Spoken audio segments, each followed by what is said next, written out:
tuve ocasión de encontrarme con familiares también de las víctimas, escucharlos, entenderlos y ver cuántas cosas en común tenemos, las que hace tantos años estamos buscando: la memoria, la verdad y la justicia, que no son tres palabras sueltas, sino que tienen que ser tres realidades.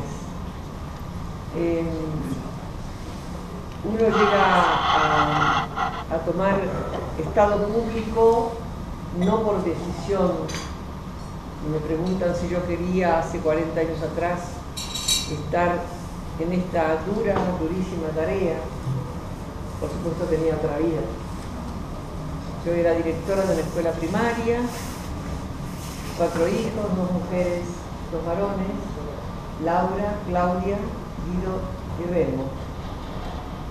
Mi marido, un pequeño empresario, matrimonio de clase media, con, por supuesto, proyectos de vida muy distintos al que nos tocó vivir a partir del 24 de marzo de 1976, donde se produce una nueva dictadura en la Argentina, porque en la Argentina, desde 1930, el año en que yo nací justamente, se produjeron sucesivas dictaduras cívico-militares.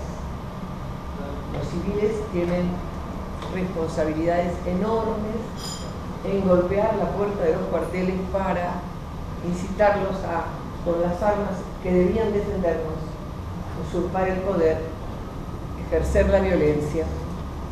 Y bueno, hubo actos en el 55 de muerte, también bombardeo a la plaza principal de Buenos Aires, la Plaza de Mayo, que después se transforma en una plaza simbólica porque está la Casa de Gobierno, la Catedral, en fin, ese centro neurálgico de una ciudad.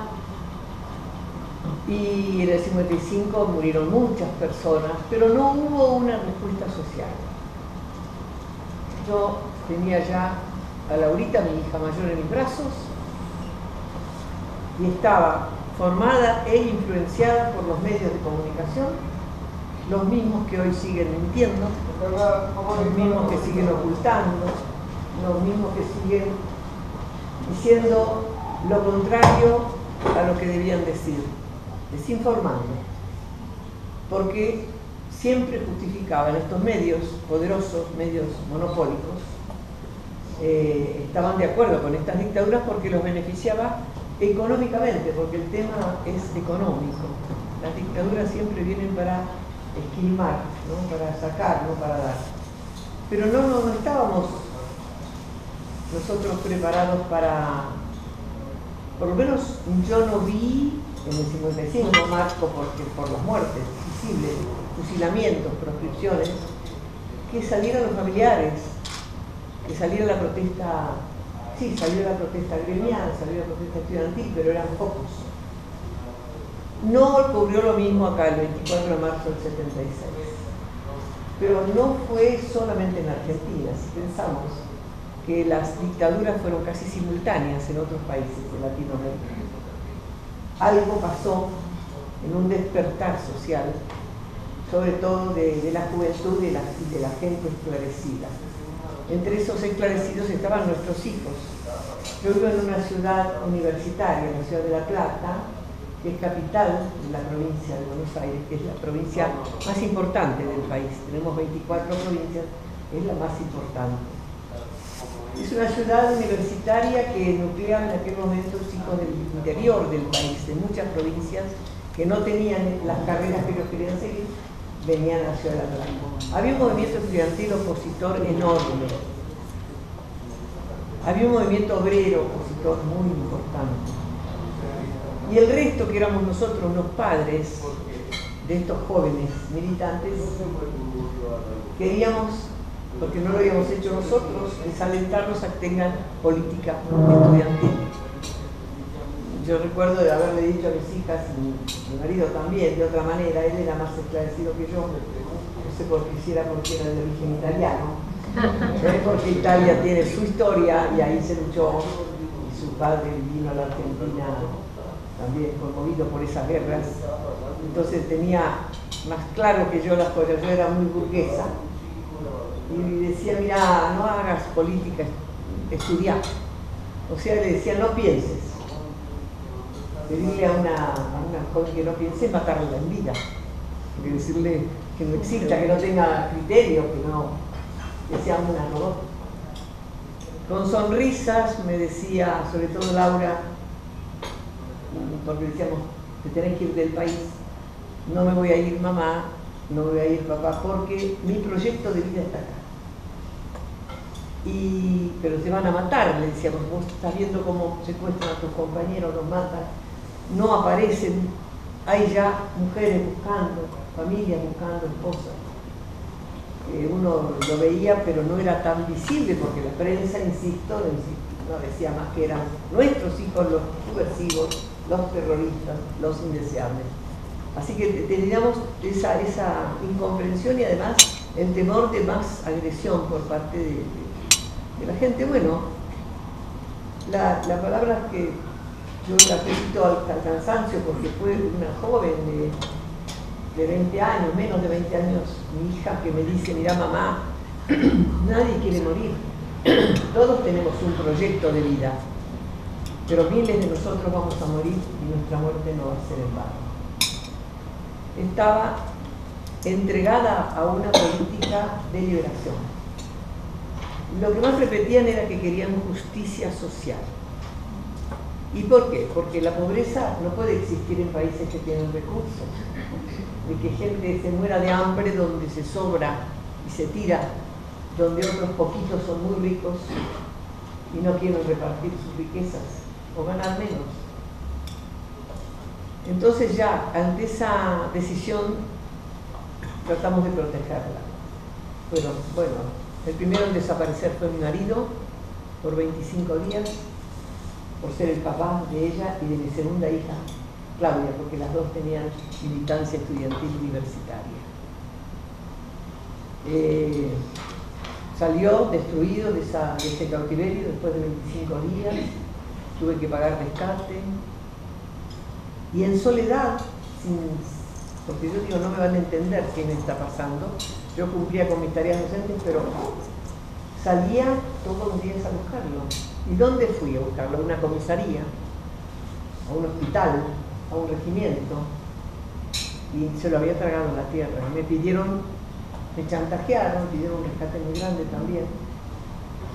Me acompañaba mi familia, pero yo en mi escuela seguía haciendo mi labor docente sin que nadie supiera nada, porque me parecía que no me iban a entender, sobre todo. Él reapareció y contó horrores. Creíamos que estaba loco, porque las cosas que contó, que vio, que vivió, eran inhumanas.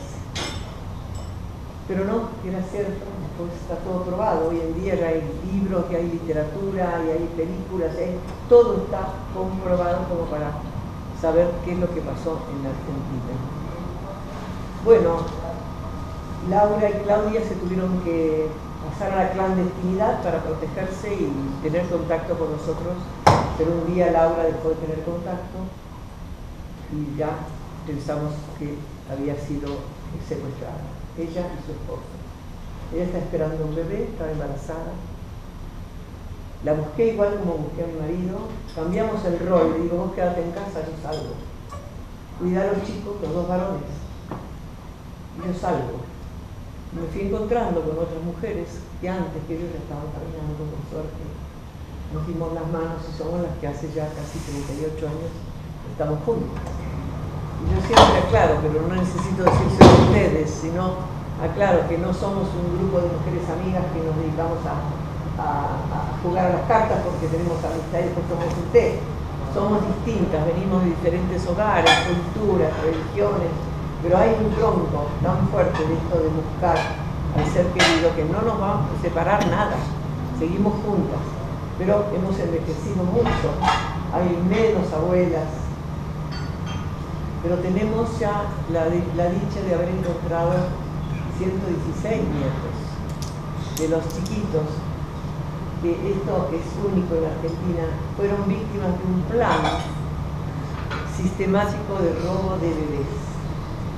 Cuando secuestraban a una mujer combativa, una mujer contestataria, embarazada, las torturas eran las mismas pero no la mataban enseguida, la dejaban vivir hasta que tuviera su bebé, para quitárselo a las pocas horas y a ella matarla.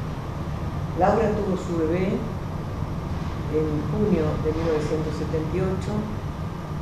Yo preparé todo porque me preparé para esperar a mi nieto. Pensé, si está detenida en algún lugar, el niño me lo traerán para criarlo y esperar a los padres.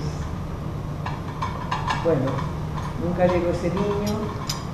Con las abuelas y mis compañeras empezamos a buscar en las casas cunas, mirar los chiquitos, cosa absurda. Ver después, pasaban los años, no aparecían los jardines de infantes, en las escuelas primarias. Pero era absurdo pensar que nos íbamos a dar cuenta que era el nieto buscado. Hay abuelas que hasta el día de hoy no saben si es niño o niña. Bueno, yo pude reconstruir la historia del cautiverio de Laura y el nacimiento de su hijito a través de prisioneros liberados que pasaron al exilio y viajando por el mundo. El primer país que fuimos fue cuando vino el Papa a San Pablo, Brasil, en 1980. Y ahí nos encontramos con exiliados que habían compartido el cautiverio en el mismo campo de concentración que mi hija Laura. Y me dieron la noticia de que había nacido mi nieto, que era un varón. Ella ya nos había mandado un mensaje con una compañera liberada y que si era varón lo llamáramos papá, Guido, y que yo lo fuera a buscar a la casa cuna. Bueno, nunca apareció en la casa cuna. El tema se fue complicando en el sentido del riesgo que corríamos porque desaparecieron madres en diciembre del 77, porque un espía marino se había insertado en su grupo y las entregó. Corríamos riesgos, pero ante la búsqueda de un ser querido los riesgos se olvidan, los miedos se meten en el bolsillo y uno sigue. Yo no era ninguna valiente, yo no era maestrita. Yo nunca había ido a una concentración porque tenía terror a esos amontonamientos. Y a partir de la búsqueda de una hija, de su hijito, y tuve que participar, por ejemplo, ir a la Plaza de Mayo por primera vez, yo temblaba con una hoja. Me llevaban entre dos más expertos, me decían, caminátela, que no nos va a pasar nada. Ahí nace esa ronda, que hasta el día de hoy se hace, aunque ya hoy tenemos gobiernos constitucionales que nos ayudan, nos comprenden, y hacer la marcha, es decir, todavía no se terminó el problema. Faltan encontrar miles de víctimas adultas y nosotros casi 300 nietos todavía. Bueno, mi lucha junto a las compañeras fue dar lo que sabía, poner en juego mi personalidad. Yo soy extrovertida, soy maestra. Una maestra tiene que saber contactarse con sus alumnos. La injusticia siempre me reveló a mi pasividad o a mi tranquilo carácter, y más injusticia que la muerte de una hija, porque Laura fue asesinada 2 meses después de me robaron su niño. Y tuve el privilegio, entre comillas, que me entregaran el cuerpo. Nos llamó la policía el mismo día de la muerte para entregarnos el cuerpo por orden del ejército. Y lógicamente ese dolor, esa llaga está presente, porque es contrario a todo lo natural que uno entierra una hija de 23 años. Y yo digo que estos asesinos siempre piensan que las mujeres somos débiles, que vamos a ponernos abajo de la cama a llorar, y nos dejaron caminar y nos dejaron hacer, y por eso yo, que ya estaba caminando, más que llorar, juramenté buscar justicia para sus compañeros, para todos, y buscarle su hijo. Y junto con mis compañeras, es mi misión desde entonces. Y les digo que la tarea nuestra de abuela es una tarea complejísima, pero una tarea de vida, una tarea de optimismo, una tarea de se puede. Se consigue si uno tiene paciencia, perseverancia, convencimiento y sobre todo si nos damos las manos.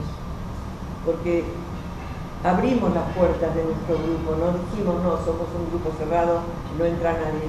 No, vengan todos aquellos que quieran ayudarnos, que sepan algo, que nos digan, que nos hagan enterar de lo que está pasando.